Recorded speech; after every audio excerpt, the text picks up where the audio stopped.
Ya, bismillah, assalamualaikum warahmatullahi wabarakatuh. Kembali lagi channel ini di Bimbingan Belajar Ar-Rayhan. Ini adalah part ke-6 pembahasan soal KSMM Tes Matematika Terintegrasi tahun 2021.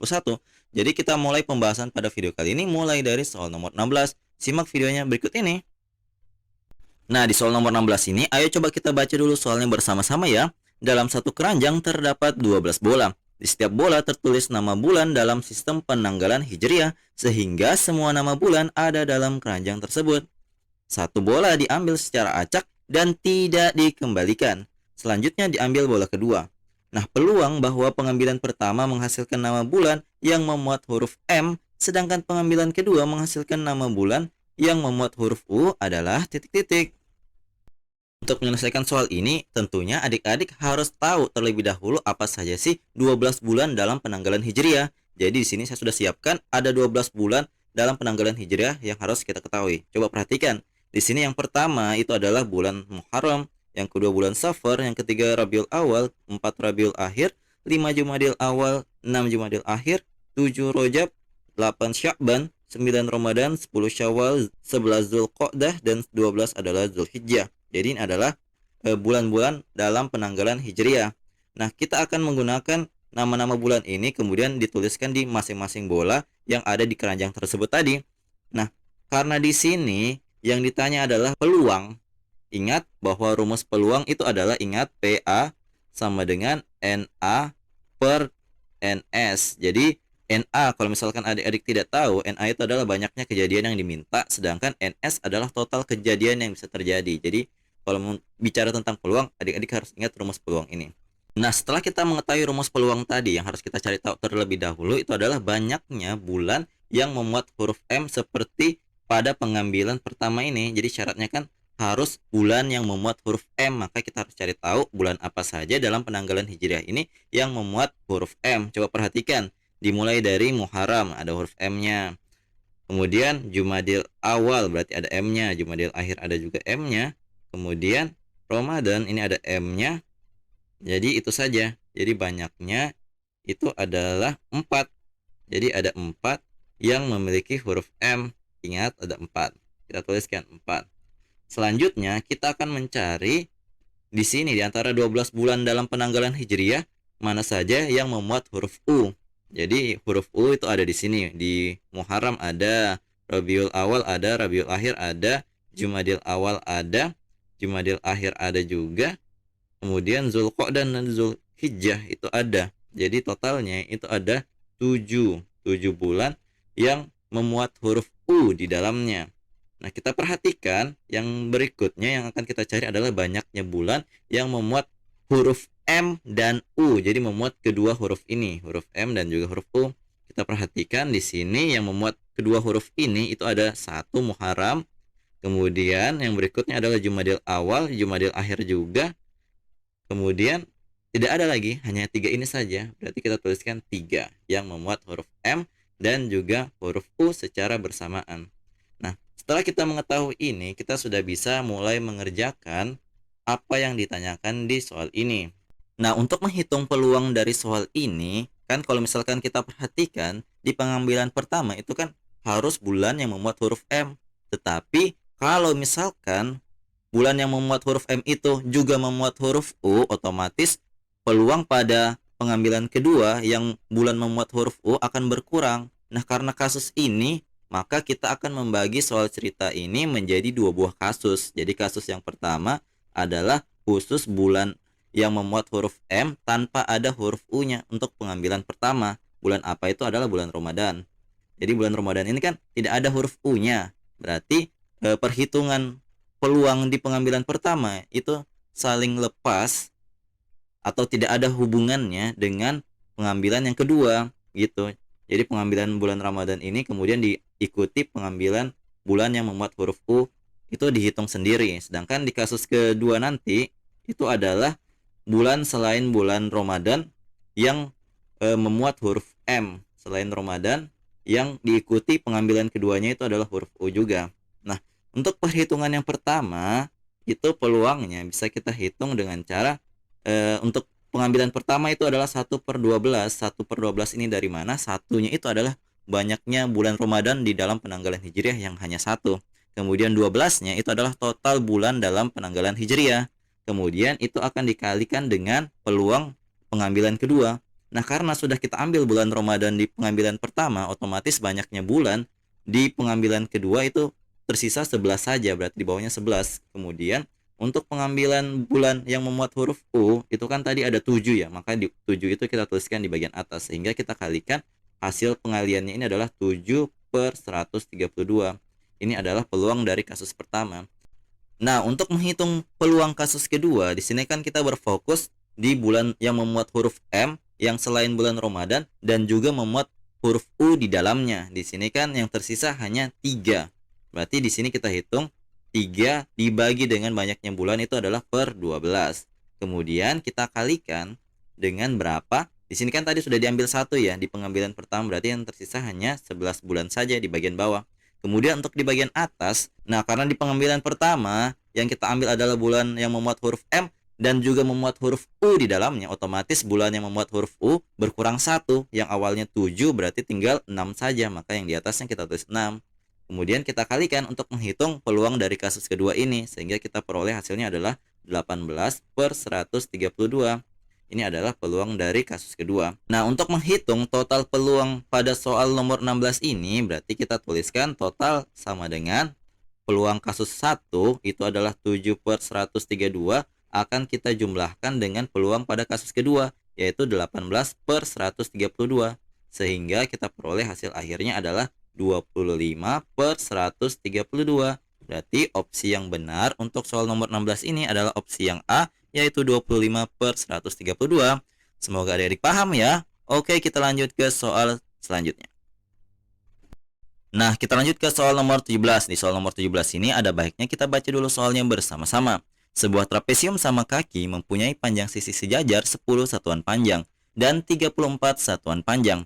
Jika luas dan keliling trapesium tersebut adalah bilangan bulat, maka luas maksimum yang mungkin adalah titik-titik satuan luas.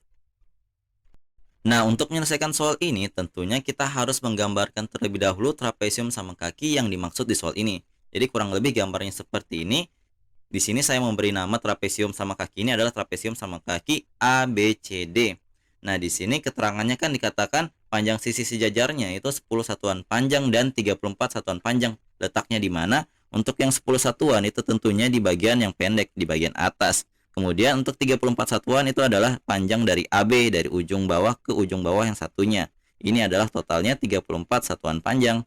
Nah, selanjutnya informasi yang kita ketahui dari trapesium sama kaki itu adalah sebenarnya kakinya itu tentunya sama panjang ya. Sisi AD pasti sama panjang dengan sisi BC. Kemudian, nah karena di sini di atasnya ditulis 10 satuan, otomatis di bagian bawah itu 10 satuan juga. Karena panjang AB itu 34 satuan, kemudian panjang EF yang berada di tengah ini kita sudah dapat 10 satuan, berarti yang tersisa kan 24 satuan di daerah AE dan juga FB. Karena ini merupakan trapesium sama kaki, maka sisanya 24 itu akan terbagi rata di AE itu setengah, kemudian FB itu setengah. Jadi setengahnya 24 itu kan 12, berarti 12 di sini, 12 juga yang sisanya itu berada di FB. Kemudian kan di sini dikatakan luas dan keliling trapesium itu merupakan bilangan bulat. Jadi otomatis di sini segitiga AED dan segitiga CFB yang sama ukurannya ini merupakan segitiga siku-siku yang memiliki sisi-sisinya merupakan triple Pythagoras. Jadi apa saja sih triple Pythagoras yang memuat angka 12 di dalamnya? Kita lihat satu-satu. Jadi triple Pythagoras itu kan macam-macam ya. Pythagoras misalkan ada 3, 4, 5, ada 5, 12, 13. Jadi yang memuat 12 itu adalah 12, 16, 20. Ini asal usulnya dari 3, 4, 5 ya. Ini asal usulnya dari sini. Kemudian triple Pythagoras yang memuat angka 12 lainnya itu adalah 5, 12, 13. Selanjutnya itu ada 12, 35 dan juga 37. Jadi di antara triple Pythagoras ini pasti ada salah satu yang memiliki luas dan keliling trapesium maksimum. Jadi yang mana? Kita perhatikan. Di sini kan di triple Pythagoras itu ada sisi datar, ada sisi tegak, ada juga sisi miring. Untuk yang sisi miring itu tidak akan tertukar dengan yang lainnya karena dia memiliki sisi yang paling panjang. Berarti di sini yang sisi miringnya adalah 20, 13, dan 37. Jadi untuk yang 20, 13, 37 itu kita abaikan karena rumus dari segitiga itu kan hanya menggunakan sisi datar dan sisi tegak saja tanpa menggunakan sisi miringnya. Nah, karena kita sudah mengetahui di soalnya itu alas dari segitiga siku-siku AED dan juga BCF adalah 12, berarti 12 yang ada di triple Pythagoras ini sudah fix adalah alas atau sisi datar dari segitiga tersebut. Sehingga yang akan kita bandingkan itu adalah sisi yang tersisa di sini, yaitu 16, 5, dan juga 35. Untuk mendapatkan luas maksimum tentunya tinggi atau sisi tegaknya adalah yang maksimum pula atau yang paling besar nilainya. Jadi yang akan kita pilih di sini triple Pythagorasnya itu tentunya yang ketiga ini. Berarti kita sudah memiliki tinggi yang maksimum untuk memperoleh luas maksimum yang diinginkan di soal ini. Sehingga kita hitung luasnya. Luas dari trapesium ini menggunakan rumus dari trapesium. Adik-adik masih ingat tidak? Rumusnya itu adalah A tambah B dibagi dengan 2, kemudian dikalikan dengan tinggi. A-nya itu apa? A-nya adalah sisi di bagian atas, atau yang di sini nilainya adalah 10. Kemudian ditambah dengan B. B itu adalah sisi sejajar di bagian bawah, itu 34 di soal ini. Kemudian kita bagi 2, dikalikan dengan tinggi yang paling maksimum, yaitu 35 kita dapat tadi. Kita kalikan dengan 35. Coba kita hitung. Di sini 44/2 dikalikan dengan 35. Tentunya kita bagi 2 dulu supaya lebih sederhana. Dapatnya 22. Nah, 22 ini kita kalikan dengan 35, kita dapat hasilnya adalah 770 satuan luas. Jadi ini adalah luas maksimum yang bisa dicapai di trapesium sama kaki yang ada di soal nomor 17. Sehingga jawaban yang tepat untuk soal nomor 17 ini adalah opsi yang C, yaitu 770. Semoga adik-adik paham ya. Oke, kita lanjut ke soal berikutnya. Nah, kita lanjut ke soal nomor 18. Di soal nomor 18 ini ada baiknya kita baca dulu soalnya bersama-sama ya. Misalkan kita mempunyai sekumpulan kartu yang masing-masing bertuliskan satu huruf hijaiyah tertentu. Terdapat 4 kantong yang berisikan kartu-kartu tersebut. Kantong pertama berisikan kartu yang masing-masing bertuliskan huruf pada hukum bacaan alif lam samsiah. Kantong kedua berisikan kartu yang masing-masing bertuliskan huruf pada hukum bacaan qalqalah.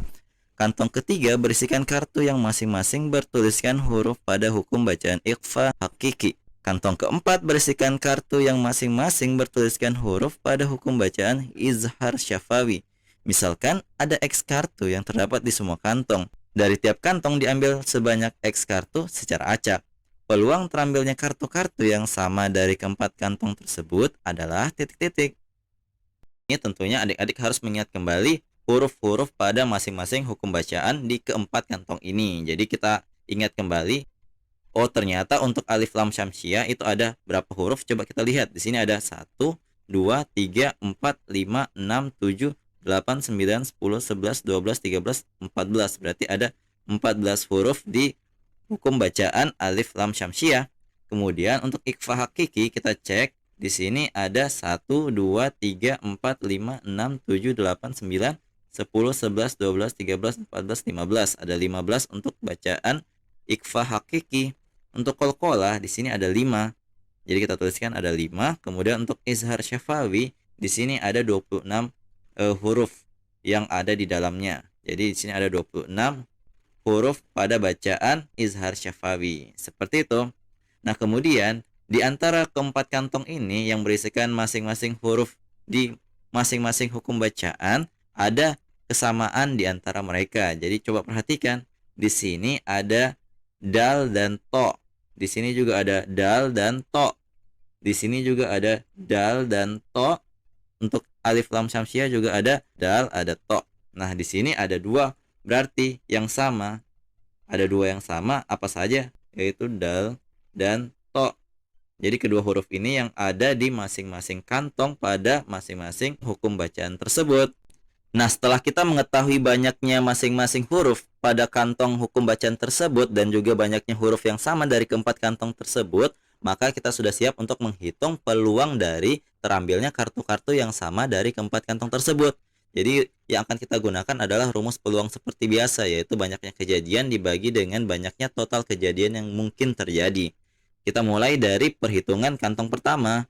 Jadi kita tuliskan, di sini kan ceritanya akan diambilkan 2 Dan diharapkan 2 tersebut merupakan huruf yang sama, berarti kita tuliskan 2 kombinasi 2 untuk bagian pembilang. Kemudian untuk bagian penyebut, ini adalah total kejadian yang bisa terjadi. Karena diambil 2 dari 14 huruf alif lam syamsiah, berarti 14 kombinasi 2 di bagian penyebutnya. Akan kita kalikan dengan peluang di kantong kedua. Di kantong kedua tetap diambil 2 dan diharapkan dua-duanya sama, berarti 2 kombinasi 2.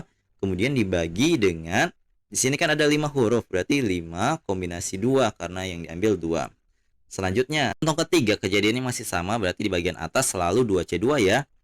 Jadi karena di sini ada 15 bola, kemudian diambil 2 berarti 15 kombinasi 2. Selanjutnya di kantong keempat masih sama juga 2C2, di bagian penyebut itu yang berbeda. Di sini ada 26 bola, diambil 2 berarti 26 kombinasi 2. Ini adalah cara untuk menghitung peluang dari terambilnya kartu yang sama dari keempat kantong tersebut. Jadi kita tinggal hitung. Ingat rumus kombinasi dari NK kejadian itu adalah N faktorial per N kurang K faktorial dikalikan dengan K faktorial. Jadi ini penulisannya adalah sebagai berikut. Nah, untuk kombinasi dari bilangan yang sama, 2 kombinasi 2 itu nilainya selalu bernilai 1. Kemudian 14 kombinasi 2 kita tuliskan sebagai 14 kali 13 kali 12 faktorial per 12 faktorial dikali dengan 2 faktorial. Atau kita cukup tuliskan dengan 2 saja. Kemudian kita kalikan dengan 1 per 5 kali 4 kali 3 faktorial per 3 faktorial kali 2. Lanjut, di sini juga masih 1 per 15 kali 14 kali 13 faktorial per 13 faktorial kali 2. Lanjut, yang terakhir untuk kantong keempat itu kita tuliskan dengan 1 per 26 kali 25 dikalikan dengan 24 faktorial per 24 faktorial kali dengan 2. Nah, untuk 12 faktorial dengan 12 faktorial di bawah itu bisa dicoret. Begitu pula untuk 3 faktorial dengan 3 faktorial. Ini juga bisa dicoret dan juga yang ini juga bisa dicoret. Sehingga yang tersisa adalah 1 per 14 kali 13 per 2 dikalikan dengan 1 per 5 kali 4 per 2 dikalikan dengan 1 per 15 kali 14 per 2 kalikan dengan 1 per 26 kali 25 per 2. Ini ada yang bisa dibagi 2, coret memang. Di sini hasilnya 7 yang tersisa. Di sini coret-coret, hasil baginya adalah 2. 14 dengan 2 bisa kita coret. Di sini 7. Kemudian 26 dan kita coret, di sini adalah 13. Nah, ketika kita kalikan semua di bagian penyebutnya, itu kita akan memperoleh hasil akhir yaitu 1 per 3105 3750. Jadi kalau misalkan tidak percaya silahkan dikalikan manual sehingga kita dapat hasil akhirnya dari seorang nomor 18 ini adalah opsi yang A yaitu 1 per 31.053.750. Seperti itu caranya. Nah, jadi itu dia tadi part ke-6 dari pembahasan soal KSMMTS Matematika Terintegrasi tahun 2021. Jadi kalau misalkan suka dengan video ini, jangan lupa like, share, and subscribe channel ini. Dan jangan lupa nyalakan bel notifikasi untuk mendapatkan pemberitahuan lebih awal. Oke, sampai jumpa di video selanjutnya. Wassalamualaikum warahmatullahi wabarakatuh.